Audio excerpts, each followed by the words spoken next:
chemistry is the branch of chemistry which deals with interconversion. इसमें interconversion deal होना है. किस किस का इंटरकन्वर्जन डील होना है?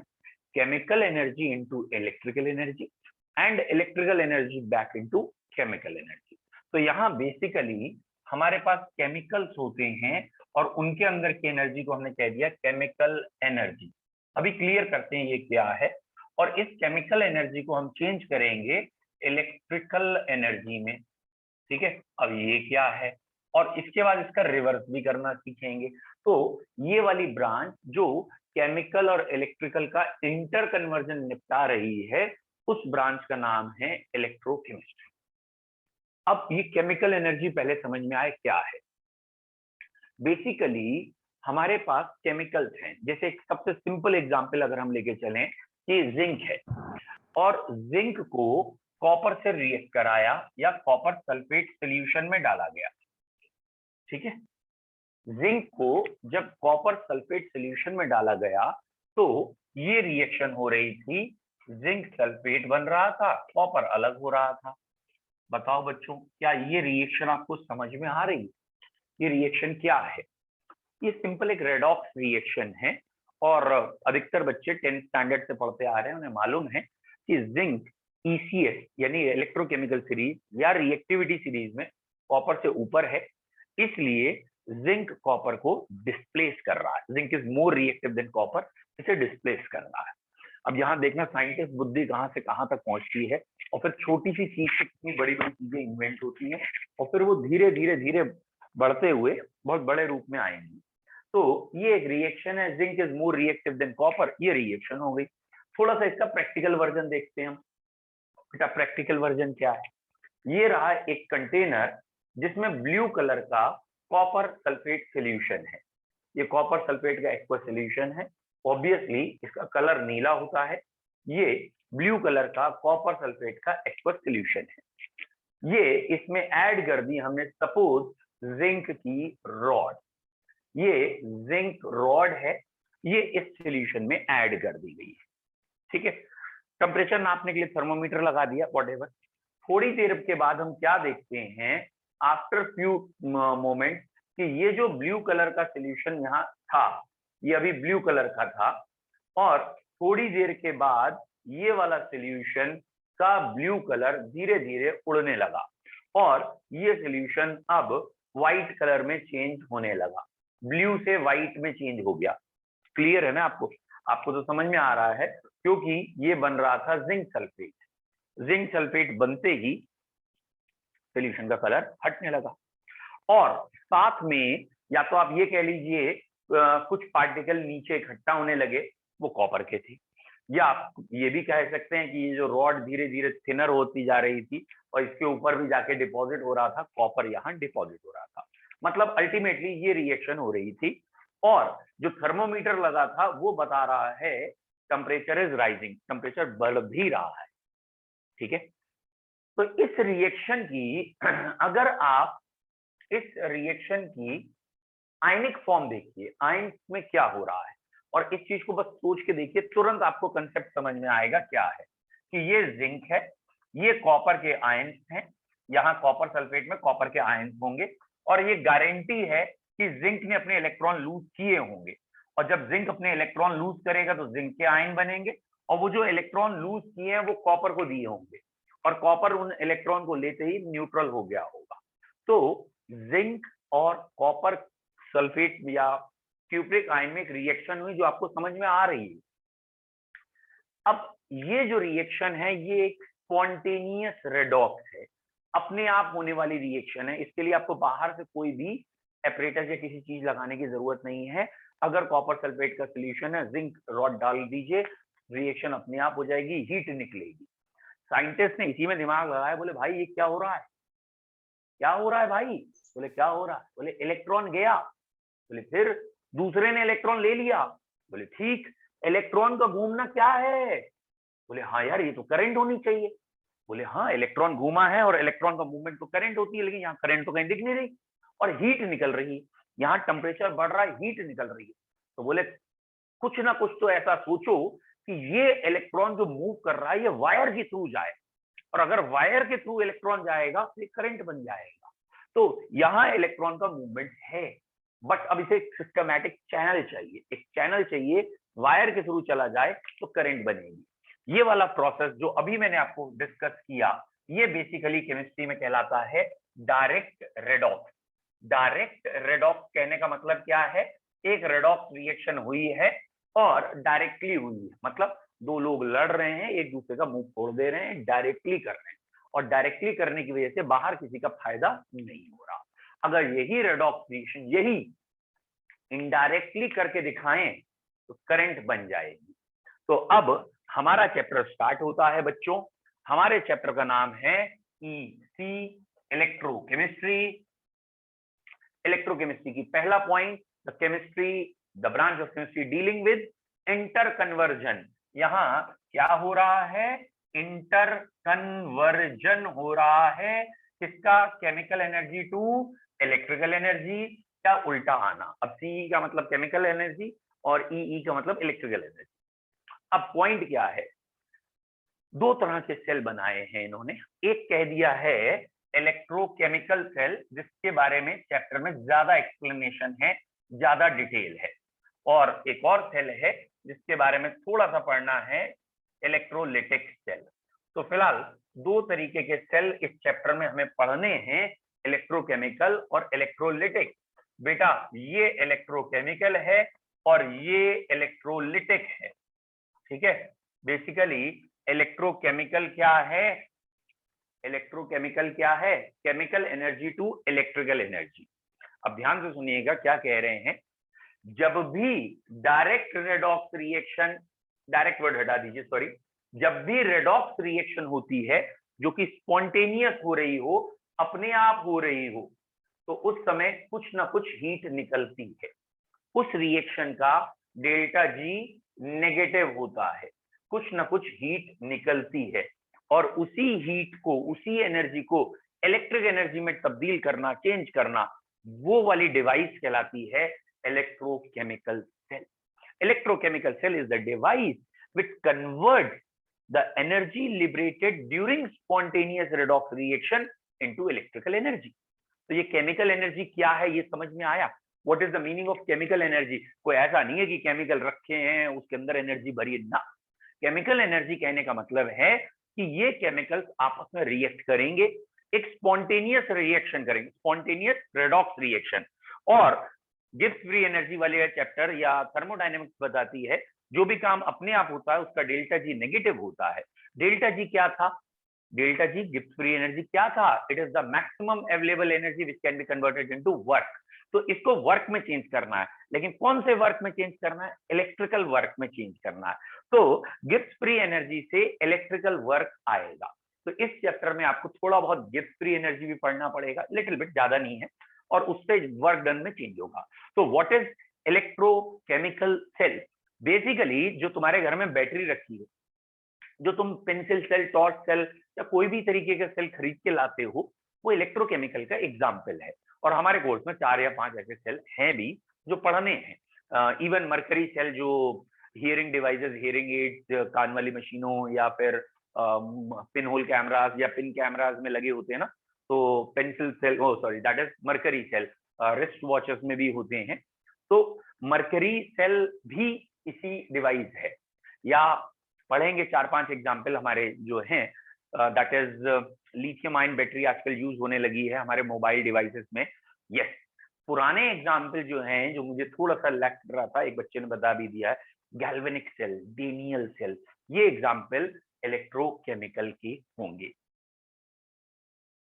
What is electrolytic? तो जो इलेक्ट्रोकेमिकल सेल है वो बेसिकली है डिस्चार्जिंग ऑफ बैटरी। मतलब सेल खरीद के लाए, सेल कहीं लगाया, उससे इलेक्ट्रिसिटी बना ली, तो केमिकल इलेक्ट्रिकल में चले गए, दैट इज इलेक्ट्रोकेमिकल सेल। अब जब तुमने सेल यूज कर लिया तो ये केमिकल बन गया है आपके पास, ये केमिकल सेल के अंदर है, मान लीजिए। आप क्या चाहते हो? आप चाहते हो ये वापस इसमें चले जाए। ये अनयूज्ड केमिकल है एक तरीके से, ये यूज हो गया, जिसको हम स्पेंट केमिकल कह सकते हैं, हमारे पास से निकल लिया है। और अगर ये काम दोबारा हो जाए, मतलब कोई ये करके दिखा दे कि जिंक नहीं कहना था, कॉपर और जिंक सल्फेट की रिएक्शन कराए और बाद में जिंक अलग कर दे और कॉपर सल्फेट बना दे। तो ये वाली डिवाइस जिसको हम कह सकते हैं दोबारा से इनको बना के तैयार कर दिया, यानी ये सरल भाषा में, लेमैन लैंग्वेज में, ये वो रॉ मटेरियल है, कच्चा माल है जिससे इलेक्ट्रिसिटी बननी थी। ये वो कच्चा माल कंज्यूम हो गया था, पक्का माल बन गया था। इस पक्के को दोबारा कच्चे में चेंज करने वाली डिवाइस का नाम है इलेक्ट्रोलिटिक सेल। इलेक्ट्रोलिटिक सेल में और भी एक आध चीजें आएंगी, वो आगे बढ़ेंगे, लेकिन ब्रॉडली इलेक्ट्रोलिटिक सेल की डेफिनेशन क्या है? The cell which converts electrical energy into chemical energy. Electrical energy से केमिकल बना, बट असलियत क्या है? A cell which electrical energy को हम क्या कह रहे हैं? ये वाली रिएक्शन कैसी है? Non spontaneous. A cell which governs non spontaneous redox reaction, वो सेल जिससे नॉन स्पॉन्टेनियस रेडॉक्स रिएक्शन हो रही है। ये रिएक्शन अपने आप थोड़ी होना चाहती है, कॉपर जिंक को हटा थोड़ी सकते हैं। तो एक नॉन स्पॉन्टेनियस रेडॉक्स रिएक्शन होती है, ऑब्वियसली उसके लिए हमें बाहर से कोई ना कोई सोर्स चाहिए, कोई ना कोई एनर्जी चाहिए, वो नॉन स्पॉन्टेनियस रेडॉक्स रिएक्शन कराएगी। और ऑब्वियसली यहाँ इलेक्ट्रिकल एनर्जी, जो करंट हमारा है, इलेक्ट्रिकल एनर्जी, वो हम देंगे इसे। और जैसे ही इलेक्ट्रिकल एनर्जी देंगे तो एक नॉन स्पॉन्टेनियस रेडॉक्स रिएक्शन हो जाएगी, यानी ये चूहा इस हाथी को रिप्लेस कर दे रहा है। मतलब एक कॉपर जो इलेक्ट्रोकेमिकल सीरीज या रिएक्टिविटी सीरीज में लेस रिएक्टिव है, वो भी मोर रिएक्टिव को हटा ले रहा है। तो वो किसकी वजह से? ये जो पीछे हाथ रखा गया था वो इलेक्ट्रिसिटी का था। इलेक्ट्रिसिटी ने इसे इतनी एनर्जी दी कि इसने उसे डिस्प्लेस कर दिया और ये दोबारा तैयार हो गए। सिंपल लैंग्वेज में ये वाला प्रोसेस जनरल भाषा में कह सकते हैं चार्जिंग ऑफ बैटरी, और ये वाला प्रोसेस जनरल भाषा में कह सकते हैं डिस्चार्जिंग ऑफ बैटरी। यानी आपके पास केमिकल रखे थे, केमिकल का स्पॉन्टेनियस रेडॉक्स रिएक्शन अपने आप जो हो सकती है, केमिकल यूज्ड अप हो गए, वो डिस्चार्जिंग ऑफ बैटरी थे। और जब आपको बैटरी चार्ज करनी थी, दोबारा से वही केमिकल बना के तैयार करने थे, तो हमने कह दिया इस प्रोसेस का सहायता लेंगे। तो पहला एक जनरल पॉइंट, क्या आपको ये समझ में आया? Define electrochemistry, branch of chemistry which deals with interconversion of chemical energy and electrical energy. दूसरा point, what is electrochemical cell? Electrochemical cell is the cell which या device which converts the energy liberated during spontaneous redox reaction into electrical energy. तो spontaneous redox से electrical बनाने वाला ये है। What is electrolytic cell?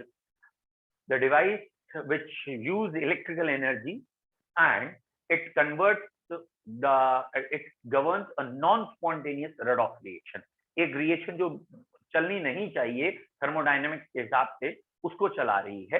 और ये charging of battery भी हो सकता है।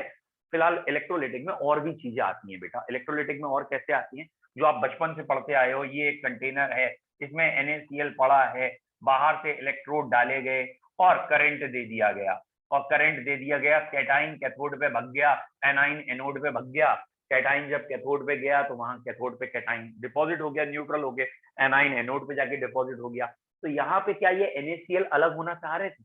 क्या Na और Cl अपने आप अलग होना चाह रहे थे? नहीं। तो ये जो अलग करने वाला काम है भैया, ये नॉन स्पॉन्टेनियस है, तो यहाँ एनर्जी देनी पड़ेगी। यही एनर्जी इलेक्ट्रिकल एनर्जी थी जिसने एक नॉन स्पॉन्टेनियस काम करके दिखाया। This cell is known as electrolytic cell. इसमें नाम है Nelson cell, Castner Kellner cell, ऐसे बहुत सारे सेल हैं जिससे हम NaCl से NaCl, ZnSO4 से जिंक अलग, मतलब ये सेपरेट करने का काम करते हैं। ठीक है, तो आपका पहला जो पॉइंट था define electrochemistry, I hope so वो वर्ड समझ में आया हो। नाउ अब जो हमें बात करनी है अब हम पूरा फोकस पहले ले जा रहे हैं इलेक्ट्रोकेमिकल सेल पर। मतलब ये भैया बैटरी जो है ये कैसे काम करे ये देखने चाहते हैं। ठीक है, बैटरी पे धीरे धीरे आएंगे, पहले हम ग्रीनियल सेल, गैल्वेनिक सेल है, उनकी बात करने जा रहे हैं। ठीक है, तो अब हमारी हेडिंग यहाँ शिफ्ट हो गई है, इट इज इलेक्ट्रोकेमिकल सेल। हम भैया अब ये पढ़ने जा रहे हैं what is electrochemical cell. Definition हमें समझ में आ गई है, अब डेफिनेशन के आगे की कहानी सुनो। जो बहुत इंपॉर्टेंट है बेटा। दो तरीके के रेडॉक्स रिएक्शन होती हैं, एक डायरेक्ट और एक इनडायरेक्ट। ठीक है, डायरेक्ट रेडॉक्स रिएक्शन मैंने अभी आपको दिखाई थी कि कॉपर सल्फेट का कंटेनर है, जिंक डाल दिया, रिएक्शन हो रही है, लेकिन लला बाहर बत्ती ना बन रही, तो वो डायरेक्ट रेडॉक्स रिएक्शन। अब हम पढ़ने जा रहे हैं इनडायरेक्ट रेडॉक्स रिएक्शन क्या है। ठीक है, तो जो इलेक्ट्रोकेमिकल सेल है उसका कंस्ट्रक्शन या उस सेल के अंदर दो अलग अलग हाफ सेल्स होते हैं। तो ये जो सेल मिलके बना है, ये सेल किससे मिलके बना है? That is it is made up of two half cell, two half cell. Cell जो एक पूरा सेल बनेगा इनडायरेक्ट रेडॉक्स रिएक्शन में, उसमें दो अलग अलग हाफ सेल्स होंगे। एक हाफ सेल को हम कह देंगे एनोड और एक हाफ सेल को हम कह देंगे कैथोड। ये दो हाफ सेल से मिलके बनेगा, एक होगा एनोड एक होगा कैथोड। और एक बन रखा है, मतलब कन्वेंशन है, लेफ्ट में आप एनोड लिखेंगे, राइट में कैथोड। तो मैं शुरू से वही बच्चों के दिमाग में रखने की कोशिश करता हूँ कि आपको ये ध्यान रखना है, एनोड एंड कैथोड। और बेटा इसके लिए थोड़ा सा शब्द भी बना रखा है, LOAN, लून। लून में L फॉर लेफ्ट है, और ये भी बताता हूँ लेफ्ट किसका है क्या है। O फॉर ऑक्सीडेशन है, A फॉर एनोड है, और N फॉर नेगेटिव टर्मिनल है। इस पॉइंट में गलती होती है, इसलिए इस शब्द की जरूरत है, नेगेटिव टर्मिनल है। तो left oxidation, anode, negative terminal, इसलिए मैंने लेफ्ट साइड पे हाफ सेल में एनोड लिख दिया और राइट साइड पे कैथोड लिख दिया। तो दो अलग अलग हाफ सेल है, एक हाफ सेल एनोड का है और एक हाफ सेल कैथोड का है। मतलब डोमिनेंटली इस हाफ सेल में रिएक्शन ऑक्सीडेशन की होगी, इस हाफ सेल में रिएक्शन रिडक्शन की होगी, और दोनों को जोड़ा जाएगा। पॉइंट ये भैया क्या है हाफ सेल, ये हाफ सेल है क्या वो देख रहे हैं। ठीक है, तो इस हाफ सेल में उन्होंने ये कहा कि ये लीजिए चैम्बर या कंटेनर, और इस कंटेनर में मैंने यहां भरा है जिंक सल्फेट। ये रहा जिंक सल्फेट, और इस कंटेनर में ये रॉड ली है जो कि है जिंक की रॉड। तो ये रहा जिंक सॉलिड फॉर्म में, और ये जिंक सल्फेट कह लो तो जिंक अपने आयनिक फॉर्म में ये रहा। तो जिंक दो फेजेस में प्रेजेंट है, दो तरीके से जिंक प्रेजेंट है। एक सॉलिड फॉर्म में न्यूट्रल जिंक है, और एक सॉल्यूशन फॉर्म में जिंक आयन है। सल्फेट पे फोकस करना ही नहीं। ठीक है, तो यहाँ ये जो पहला हाफ सेल हमने दिखाया है, एक्चुअली मैंने पहला हाफ सेल इसलिए कहा है, ये नहीं कि कैथोड दूसरा हाफ सेल है। हाफ सेल भी चार तरीके के हैं। ठीक है, ये सबसे कॉमन हाफ सेल है which is known as metal metal ion half cell. ये रहा मेटल और ये रहे मेटल के आयन, इन दोनों का कॉम्बिनेशन है। तो क्वेश्चन भी है हमारे यहाँ, what is a half cell? तो हाफ सेल क्या है? इन जनरल आप ये कहेंगे a metal rod dipped in its salt solution. ये मेटल है, ये इसी का सॉल्ट है, ये दोनों कंबाइंड है। अब जरा ध्यान से देखना, इसमें वो दोनों चीजें आ गई ना जो सबसे पहले हमने डायरेक्ट रेडॉक्स में देखा था। डायरेक्ट रेडॉक्स में क्या क्या था? जिंक था, और रिएक्शन के बाद जिंक आयन बना था।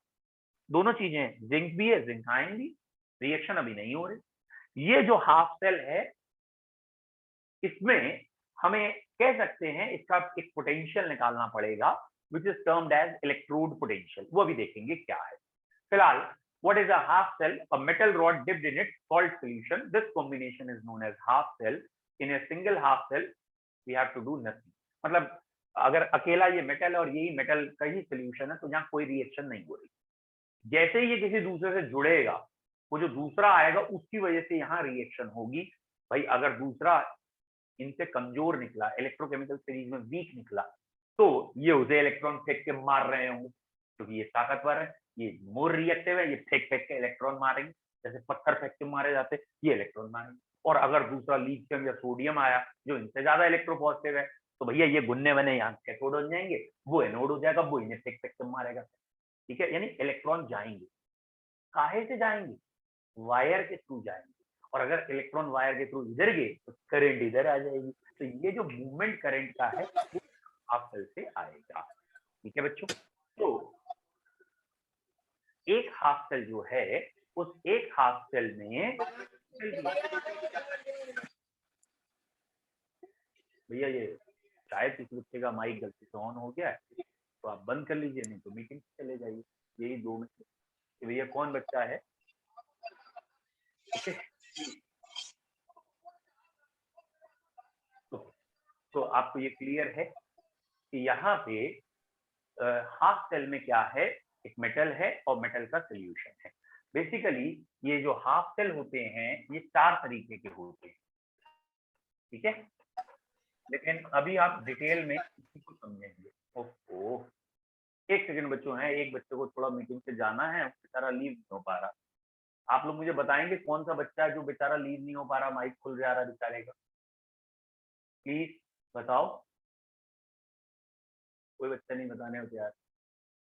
हेलो बेटा, मुझे लग रहा है आपको मेरी आवाज ही नहीं आ रही।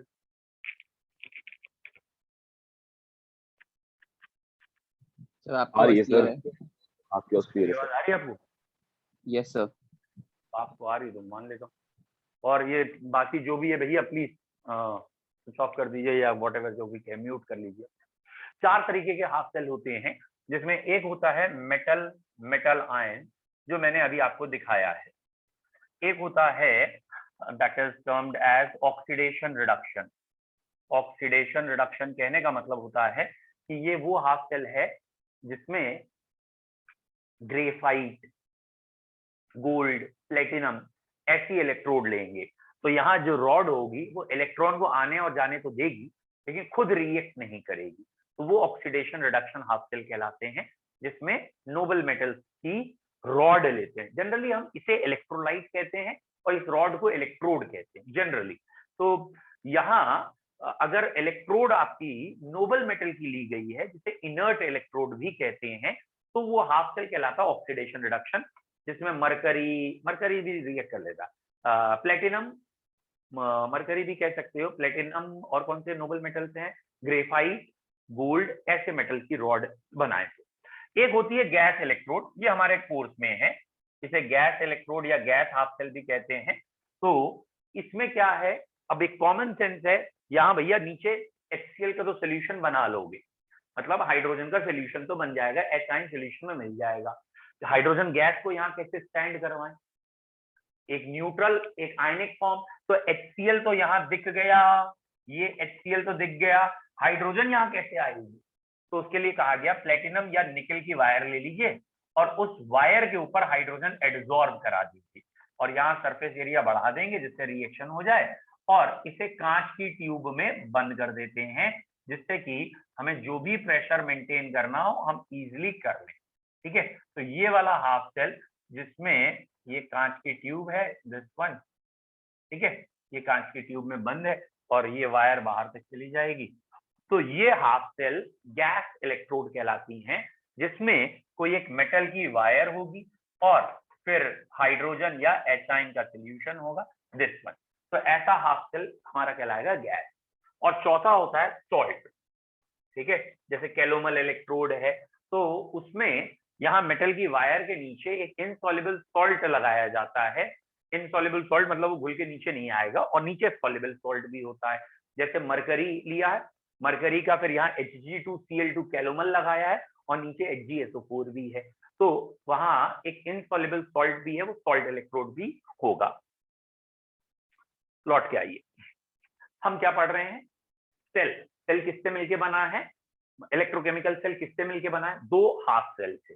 हाफ सेल के टाइप को छोड़ो, पहले आप इस पॉइंट पे आओ, ये हाफ सेल का कॉम्बिनेशन है, यहाँ जिंक के आयन एक्वस सॉल्यूशन में पड़े हैं और यहाँ जिंक की रॉड है, तो ये कॉम्बिनेशन हमारा एक हाफ सेल है। ठीक है, हमने एक और हाफ सेल लिया, ऑब्वियसली हम बेसिक पे हैं अभी, तो ये कॉपर सल्फेट का सोल्यूशन है, ये कॉपर आयन का एक्वस सॉल्यूशन है और ये कॉपर की रॉड है, तो कॉपर की रॉड और कॉपर आयन का सोल्यूशन ये एक और कॉम्बिनेशन है, ये दूसरा हाफ सेल है। इन दोनों हाफ सेल को हमने बाहर वायर से जोड़ा है, ये एक स्विच लगा दिया है और ये गैल्वेनोमीटर भी लगा दिया है, ये वायर से अटैच किया, ठीक है, और जैसे स्विच ऑन किया तो प्रैक्टिकली कहें तो कुछ ना हुआ, स्विच ऑन किया, यहाँ कोई भी रिएक्शन नहीं हुई, ठीक है, क्यों नहीं हुई भाई रिएक्शन? क्योंकि अभी सर्किट पूरा नहीं, मुन्ना भाई का सर्किट पूरा नहीं। अधिकतर बच्चे जानते हैं कि नेचर में कभी भी कोई चीज चार्ज एग्जिस्ट नहीं करती जब तक वो न्यूट्रलाइज ना दिखे। मतलब जब भी आप देखना वायर्स भी दिखाई जाएंगी तो दो जाएंगी, एक से करंट जा रहा होगा, एक में आ रहा, व्हाटएवर। तो यहाँ पे भी अभी सर्किट पूरा नहीं। क्यों नहीं पूरा? अगर जिंक, प्रैक्टिकली बात करना, अगर ये वाला जिंक, मैं यही लिखता हूं, ये जिंक टूट गया जिंक आयन और इलेक्ट्रॉन में, तो चलो ये तो समझ में आया कि कॉपर भुक्का इलेक्ट्रॉन छीन लेगा, जिंक ने इलेक्ट्रॉन फेंक के मार दिए। आयन कहाँ गए? सोल्यूशन में। आयन सोल्यूशन में आ गए तो सोल्यूशन में पॉजिटिव चार्ज बढ़ गया, और चार्ज बढ़ गया तो ये चीज एग्जिस्ट ही नहीं करेगी। नेचर में ऐसा कोई काम अपने आप नहीं होता जिसमें अनस्टेबिलिटी क्रिएट हो। तो भैया अभी सर्किट पूरा नहीं है, अभी काम नहीं होगा। काम कैसे होगा? ऑब्वियसली एक दो बच्चे पढ़ पढ़ा के बैठे हैं, वेरी गुड। इंटरनल सर्किट को जोड़ा जाएगा एक ग्लास ट्यूब से, और उस ग्लास ट्यूब का नाम रखा गया है, ये हमारी यू शेप ट्यूब है, ठीक है, जिसे सॉल्ट ब्रिज कहते हैं। तो ये नाम रख दिया गया है सॉल्ट ब्रिज। ये भैया एक नंबर का क्वेश्चन है, सॉल्ट ब्रिज क्या हो गई? तो बेटा सॉल्ट ब्रिज कांच की एक ट्यूब है जो यू शेप की दिख रही है, व्हाटएवर, अब ज्यादा नाटक मत करो, यू है क्या है, इस शेप की एक ट्यूब है, किसी और शेप की होगी तो भी मान लेंगे। इसके अंदर हम थोड़ा सा म्यूसिलेजिनस, जिलेटिनस, थोड़ा ऐसा मीडियम रखते हैं, कॉटन प्लग लगा दे, और यहाँ अगर अगर एल्गा या और कोई जेल, सिल्का जेल रख दिया है, ठीक है। लेकिन असलियत जो मेन चीज है वो है इसके अंदर एक इलेक्ट्रोलाइट भरा जाता है, जैसे KCN भर दिया, HCN भर दिया, या कोई और इलेक्ट्रोलाइट। यहाँ वो इलेक्ट्रोलाइट भरा जाता है, ये वाला क्वेश्चन अधिकतर बच्चों से गलत होता है कि यहाँ जो इलेक्ट्रोलाइट भरे उसकी कंडीशन क्या होनी चाहिए या उसकी क्वालिटी क्या होनी चाहिए। तो बेसिकली यहाँ जो इलेक्ट्रोलाइट है उसमें कैटाइन और एनाइन होंगे। हम वो इलेक्ट्रोलाइट ले सकते हैं जिसमें कैटाइन और एनाइन की स्पीड, जैसे केमिस्ट्री में इस चैप्टर में कहते हैं ट्रांसपोर्ट नंबर, स्पीड बराबर हो। जिस मोबिलिटी से कैटाइन मूव करे उसी मोबिलिटी से एनाइन भी मूव करे, यानी दोनों की स्पीड एकदम इक्वल है। कैटाइन अगर इस डायरेक्शन में जा रहा है, एनाइन इस डायरेक्शन में जा रहा है, तो दोनों की स्पीड एग्जैक्टली सेम होनी चाहिए, या कह सकते हो ट्रांसपोर्ट नंबर सेम होना चाहिए। तो सॉल्ट ब्रिज में एक ऐसा इलेक्ट्रोलाइट लेते हैं जिसमें कैटाइन एनाइन की मोबिलिटी बराबर।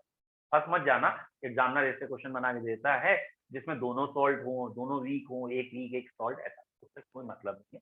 आयनिक मोबिलिटी से मतलब है कैटाइन और एनाइन की आयनिक मोबिलिटी सेम होनी चाहिए, कैटाइन जिस स्पीड से जाए एनाइन उस स्पीड से। सॉल्ट ब्रिज का काम क्या है? सॉल्ट ब्रिज का मेन काम है इंटरनल सर्किट जोड़ना। होता क्या है बेटा, आर्यन टेम्परेचर का यहाँ कोई खास लेना देना नहीं है, क्योंकि ऑब्वियसली जब ये रिएक्शन होती हैं तो हीट एवॉल्व होती है और उसी एनर्जी को यूज कर रहे हैं। तो 298 केल्विन तो एक स्टैंडर्ड टेम्परेचर है, उससे आगे भी रिएक्शन होती है, पीछे भी होती है, ठीक है भाई। आप प्रैक्टिकली सोचो, जो आपके घर में बैटरी रखी है, ऑब्वियसली टेम्परेचर ज्यादा होता है, धूप पड़ती है 40 डिग्री 50 डिग्री भी हुआ तब भी काम करती है, तो टेम्परेचर का बहुत माइन्यूट इफेक्ट होता है, बहुत ज्यादा नहीं। इस चैप्टर में समझ में आएगा। जो आप घड़ी के अंदर सेल डालते हो, मरकरी या कोई भी सेल, सर्दियों में, गर्मियों में, या बहुत कहीं लो टेम्परेचर है वहां ले जाते हो तब भी काम करता है, तो टेम्परेचर का इतना इफेक्ट नहीं है आइदर इन सॉल्ट ब्रिज और इन कंप्लीट चैप्टर। अभी दिखेगा आपको salt bridge. What is basically salt bridge? It is U-shaped glass tube which is filled with agar-agar, alga or gelatin or silica having cotton plug. यहाँ तक सब बको, इसकी कोई जरूरत नहीं है भैया, क्या है उसे छोड़ो, काम क्या है? सॉल्ट ब्रिज में एक इलेक्ट्रोलाइट डाल, उस इलेक्ट्रोलाइट का क्या काम है? उस इलेक्ट्रोलाइट का काम है वो अपने कैटाइन एनाइन इन दोनों में दिखेगा। जैसे ही ये इलेक्ट्रॉन यहां जाएगा, ध्यान से देखना, वेरी गुड, जैसे ही ये इलेक्ट्रॉन यहां से यहां जाएगा, ये वाला इलेक्ट्रॉन यहां से यहां निकलेगा, ये सैर शुरू हुई इसकी, वैसे ही ये जिंक नीचे पहुंचे, और जैसे ही जिंक नीचे पहुंचे, यहाँ साइनाइड है ना, नेगेटिव साइनाइड क्लोराइड जो भी है वो भी नीचे आ गया, मतलब न्यूट्रल हो गया, चार्ज रिमूव कर दिया। तो सॉल्ट ब्रिज को सरल भाषा में, चार्ज रिमूव की भाषा में कह देते हैं इंटरनल सर्किट कनेक्ट किया है, मतलब ओवरऑल न्यूट्रल कर दिया। दोनों सोल्यूशन का एक्सटर्नल सर्किट वायर से जुड़ा था और इंटरनल सर्किट सॉल्ट ब्रिज से जुड़ा है। जिस मोमेंट पे इलेक्ट्रॉन यहां से यहां पहुंचेंगे, उसी मोमेंट पे ये लला, कौन से लला, कॉपर आयन, ये इन इलेक्ट्रॉनों को लेके कॉपर बन जाएंगे, जो यहां से कूद के यहां चले जाएंगे। अब भैया जैसे ये कूद के यहां चले गए, सोल्यूशन में कॉपर आयन कम हो गए, सोल्यूशन में प्लस चार्ज कम हो गया, और इस प्लस चार्ज को मेंटेन करने के लिए पोटेशियम लला यहाँ आ गए। व्हाटएवर, बैलेंसिंग से मतलब नहीं है, लेकिन चार्ज बराबर कर दिया, यहाँ पोटेशियम आ गया। और ये सारा खेल वेरी फास्ट हो रहा है और मोमेंटरी इंस्टेंटेनियसली हो रहा है, इसमें टाइम लैगिंग नहीं है, वेरी फास्ट प्रोसेस ये हो रहा है। तो ये इंटरनल सर्किट जोड़ा है सॉल्ट ब्रिज ने। सॉल्ट ब्रिज का और भी एक अच्छा काम है, ये जंक्शन पोटेंशियल जो होता है ना, उसको कह लो आप मेंटेन रखने में मदद करता है। या व्हाट इज जंक्शन पोटेंशियल, या बेटा ये ना जिंक की रॉड है, बेटा ये जिंक की रॉड है, यहां से जिंक आयन निकले और ये निकल के यही है, ये जिंक आयन निकले ये यही है। अगर ये जिंक आयन यहीं रहेंगे तो क्या और जिंक आयन निकल पाएंगे?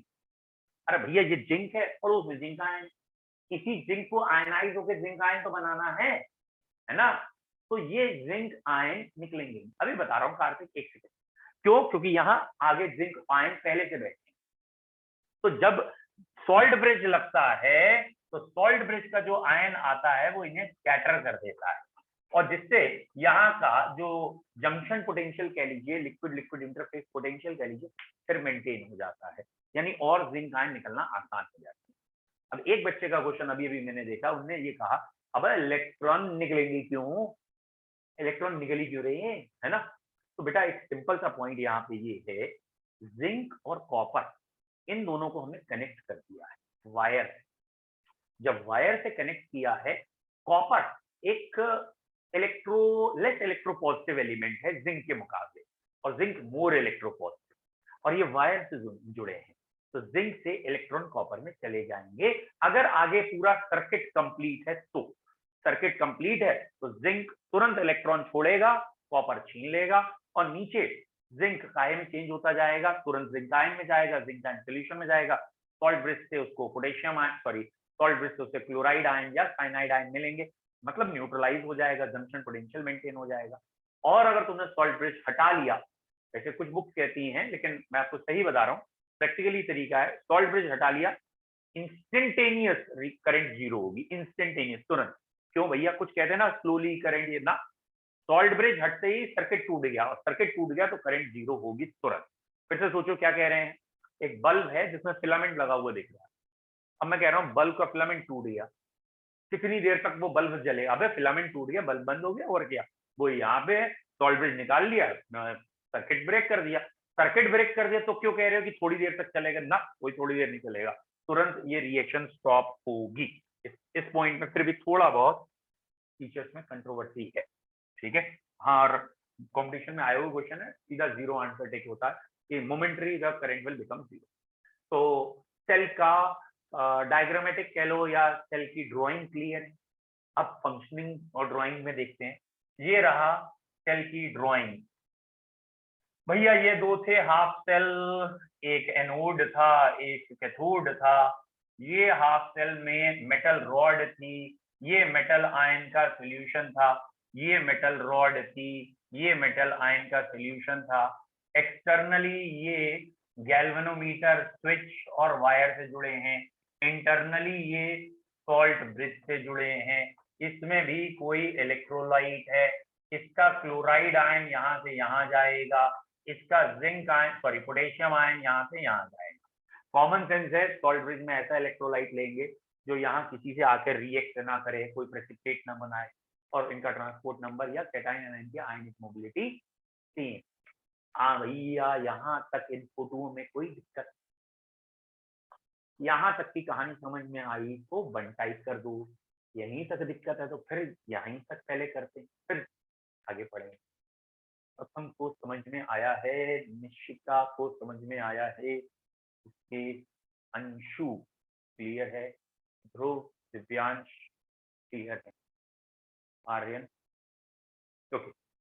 अविशी ने एक क्वेश्चन पूछा है, वन क्लियर है बेटा। अविशी क्वेश्चन निकल गया, zinc ion do not react with, हाँ बेटा यहाँ ना कार्तिक सॉल्ट ब्रिज, बेटा कार्तिक और अविशी, मैं कार्तिक का तो क्वेश्चन नहीं पढ़ पाया, अविशी आपका क्वेश्चन शायद ये था, क्या जिंक आयन क्लोराइड से रिएक्ट करेगा या नहीं करेगा, ठीक है।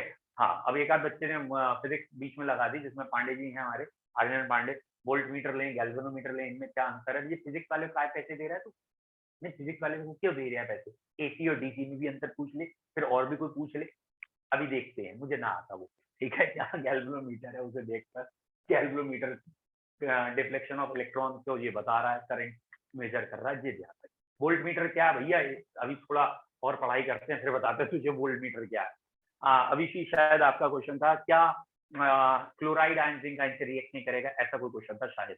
तो बेटा उसका आंसर क्या है, हमने ये कहा है कि ये चीजें न्यूट्रलाइज होंगी, मतलब क्या है कहने का, ये थोड़ी है कि ये आपस में लड़ मरेंगे न्यूट्रलाइज होने का।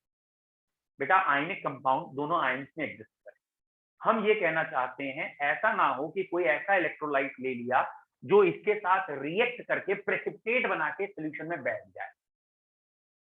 ओके सात्विक, जीएम का क्या रोल है भैया, ये जीएम कहाँ है, ये गैल्वेनोमीटर है यार, गैल्वेनोमीटर का मतलब डिफ्लेक्शन, इसमें गैल्वेनो, यार तुम लोग कसम से 12th में आ गए हो, मुझे विश्वास नहीं हो रहा, गैल्वेनोमीटर का रोल क्या है भाई। मैंने जितना पढ़ा है ना फिजिक्स में, मेरी बहुत कमजोर है फिजिक्स, फिर भी जितना मैंने पढ़ा है उतना ये पढ़ा है कि वायर में अगर करंट फ्लो कर रही है और वो पता करना है, तो गैल्वेनोमीटर की अगर सुई डिटेक्ट करती है तो उससे पता करते हैं कि फ्लो ऑफ इलेक्ट्रॉन या करंट है या नहीं है, ये हमें पता है, करंट मेजरमेंट, ठीक है। चलो अविशी बेटा आपका ये वाला क्वेश्चन क्लियर हुआ नहीं हुआ, ओके ओके। एक कह रहा है handwritten note please send करें, इस चैप्टर के या पिछले चैप्टर के, पिछले के भेज दिए, इसके भेज दूंगा, ठीक है। अब इसी को क्लियर हो गया। अब भैया कार्तिक जल्दी आपका क्या क्वेश्चन है, जल्दी पूछिए, उस समय नहीं देख पाया था मैं, नोट्स में दोनों भेज दूंगा, हैंड रिटन भी, शॉर्ट भी, फुल भी, मतलब कोई कंपटीशन पैकेज भी, तीनों भेज दूंगा। और बोलो, हाँ भैया कार्तिक जल्दी क्वेश्चन पूछो प्लीज, फास्ट। सॉल्ट ब्रिज के इलेक्ट्रोलाइट को ब्रेक कैसे करेंगे, अबे भाई जब ये सॉल्ट ब्रिज रखेंगे ना तो इसके अंदर जो इलेक्ट्रोलाइट है ये आयनिक फॉर्म में है। अब ये दिमाग में नमक हमेशा क्यों होता है आपके दिमाग में कि Na, यहाँ जितना पोटेंशियल डेवलप होगा, ये ऑटोमेटिक प्रोसेस हो रहा है। ऑटोमेटिक प्रोसेस कहने का मतलब इसको जरूरत है कि अपने पॉजिटिव चार्ज को नेग्लेक्ट करने की, हटाने की, तो इसको नेगेटिव चार्ज की जरूरत है, तो ये नेगेटिव चार्ज तक कर लिया जाएगा। एक सेकंड प्रथम, जितना चाहिए उतना निकलेगा, इसीलिए कॉटन प्लग्स लगाए हैं कि वो अगर ना आ जाए, वो जिलेटिन या जेल ना आ जाए, या और कोई आयन ना आ जाए, जितने आयन की जरूरत है ये अपने आप उतने आयन तक करके न्यूट्रलाइज कर देगा। अब पूछिए प्रथम बेटा। अरे यार प्रथम टाइम हो गया क्या, अभी तो है टाइम बेटा, 5 बजे फिजिक्स की क्लास। अच्छा प्रथम की 5 बजे या एक आध बच्चे की 5 बजे फिजिक्स की क्लास है, ठीक है बेटा, फिजिक्स में पूछ लेना उनसे, जो भी नाप शनाप क्वेश्चन पूछ रहे हैं मुझसे यार, तन तलने वाले क्वेश्चन तो पूछते हैं। एक पूछ रहा है गैल्वेनोमीटर है, वोल्ट मीटर, एम मीटर और कौन कौन से मीटर है, तो वही पूछ लीजिए। चलिए बेटा यहाँ तक क्लियर है। हाँ पांडे जी बताओ, आर्यन पांडे जी, कोई आर्यन पांडे या जो भी थे यार, पांडे जी क्या क्वेश्चन था आपका, जल्दी क्लियर है। कार्तिक को क्लियर है, वेरी गुड। अविशी, कार्तिक, आर्यन, 3-4 बच्चों ने क्वेश्चन फेंके थे, आप तीनों चारों सेटिस्फाई हैं, गुड गुड, ठीक है बेटा। थोड़ा और मैं देख लूंगा, अगर आपकी जरूरत है तो मैं देख के बता दूंगा उसको भी, ओके ठीक है। नाउ अब हम आ रहे हैं मेन पॉइंट पे, यहां तक जिसे कहता हूं मैं चैप्टर की मैंने भूमिका बनाई। अब शुरू होगा असली चैप्टर, मतलब इलेक्ट्रोकेमिस्ट्री में जो हमें पढ़ना है वो अब शुरू होगा, जो बेसिकली न्यूमेरिकल पोर्शन भी कह सकते हो या सेल से डील करने वाला। पहली मेन हेडिंग या पहली इंपॉर्टेंट हेडिंग है इलेक्ट्रोड पोटेंशियल। बेटा ये पहली इंपॉर्टेंट हेडिंग है, व्हाट इज इलेक्ट्रोड पोटेंशियल, यहां से चैप्टर की बैकबोन है, ठीक है। तो what is electrode potential, potential physics का एक टर्म है, आपको मालूम हो कि अगर हमें कहीं इलेक्ट्रिक फील्ड नापनी है तो इलेक्ट्रिक फील्ड नापने के दो तरीके होते हैं, या तो हम उसकी इंटेंसिटी नापते हैं जो कि एक वेक्टर क्वांटिटी है, या हम उसका पोटेंशियल नापते हैं जो कि स्केलर क्वांटिटी है। तो इलेक्ट्रिक फील्ड का एक दायरा होता है, उसे नापने के लिए वर्ड यूज होते हैं। ऐसे ही एक वर्ड है हमारा इलेक्ट्रोड पोटेंशियल। तो बेसिकली इलेक्ट्रोड पोटेंशियल एक अकेले हाफ सेल का कभी नहीं निकाला जा सकता, क्योंकि एक अकेले हाफ सेल में कोई रिएक्शन हो ही नहीं रही। अगर ये जिंक की रॉड है और जिंक आयन का सोल्यूशन है, तो भैया ये भी नॉर्मल है, मतलब ये भी आराम से जी रहा है, खा पी रहे हैं, ये भी आराम, इसमें कोई रिएक्शन नहीं है, इसका पोटेंशियल कुछ नहीं है, निकाल ही नहीं। जैसे ही इसे कपल करते हैं, किसी और के साथ जोड़ते हैं, तब इलेक्ट्रॉन का मूवमेंट होता है और उस समय हमें ये पता लगता है कि इसकी पावर कितनी है, ये किस पावर से इलेक्ट्रॉन मूव करा रहा है। उसी को हम कह रहे हैं पोटेंशियल, इलेक्ट्रोड पोटेंशियल। ये दो तरीके का है, एक ऑक्सीडेशन पोटेंशियल और एक रिडक्शन पोटेंशियल। मतलब जब जिंक इलेक्ट्रॉन छोड़ रहा होगा तो जिंक आयन में चेंज होगा, और कभी ना कभी इस पे भी कोई पावरफुल आ जाएगा जो इसको इलेक्ट्रॉन फेंक के मारेगा, तो ये जिंक आयन जो है वो जिंक में चेंज हो रहे होंगे। अगर जिंक इसमें चेंज हो रहा है तो इस पोटेंशियल को ऑक्सीडेशन पोटेंशियल कह देंगे, और अगर जिंक आयन से जिंक बन रहा है तो इस पोटेंशियल को हम रिडक्शन पोटेंशियल कहते हैं। तो बेसिकली है क्या ऑक्सीडेशन रिडक्शन पोटेंशियल, क्या है? तो हम एक सिंपल भाषा में, एकदम लेमैन लैंग्वेज में कहें कि जब भी एक मेटल रॉड अपने सॉल्ट सॉल्यूशन में डिप करते हैं और वो किसी और के साथ कपल्ड भी हो, जिसमें हम मेनली हाइड्रोजन कहेंगे, तो दो अपोजिट रिएक्शन होने के चांसेस हैं। या तो जिंक जिंक आयन में जाएगा या जिंक आयन जिंक में जाएंगे, और दो अपोजिट रिएक्शन के जो चांसेस हैं वो जिस एनर्जी से हो रहे हैं, जिस टेंडेंसी से हो रहे हैं, उसको हम कहते हैं electrode potential. When a metal rod is dipped in its salt solution, then the tendency of metal to gain or lose the electron is governed by the potential named as electrode potential. ठीक है, चलो बच्चों आज इतना ही रख रहे हैं क्योंकि कई बच्चों का अगला क्लास है। ठीक है, और जिन बच्चों को भी कोई क्वेश्चंस भेजने हैं प्लीज, बाकी लोग जाना चाहें चले जाइए, और मैं नहीं चाहता कि कई बच्चों के क्वेश्चन पेंडिंग रहे और आगे तक पेंडिंग रहे। अभी मेरे पास टाइम है, अगला बैच नहीं है मेरा, तो आई वांट कि आपके क्वेश्चन आज ही करा दूं। तो जो भी बच्चा है डे टू डे ही अपने क्वेश्चन कर ले, बहुत अच्छा रहेगा। नो पेंडिंग, कभी भी पेंडिंग नहीं रखना चाहिए। ठीक है बेटा, तो आज के लिए केमिस्ट्री में, इलेक्ट्रोकेमिस्ट्री में इतना ही। अब हम बात करेंगे क्वेश्चंस की, डाउट्स की। एक डाउट यहाँ है, देखता हूँ अगर यहाँ ओपन हो जाता है तो।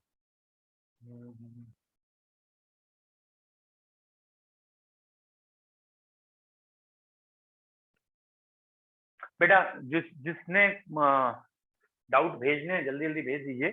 मुझे जहां तक ध्यान है कि मेरे पास,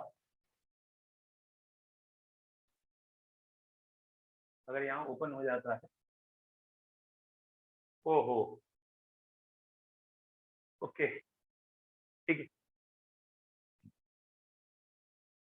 कुछ बच्चों अभी कोई बच्चा डाउट इसका मतलब नहीं भेज रहा, ठीक है, क्योंकि अभिषेक का मैसेज आ गया, उनकी क्लास है। एक दो बच्चों और मैसेज आ गया, हमारी क्लास है। और वैसे मैंने अपना व्हाट्सएप खोल लिया था, आप व्हाट्सएप में भेजिए, मैं तुरंत ओपन कर लेता हूँ। डेसी नॉर्मल वाला कैलकुलेशन बेटा कल अलग से क्या, डेसी नॉर्मल होता है 1/10 नॉर्मल।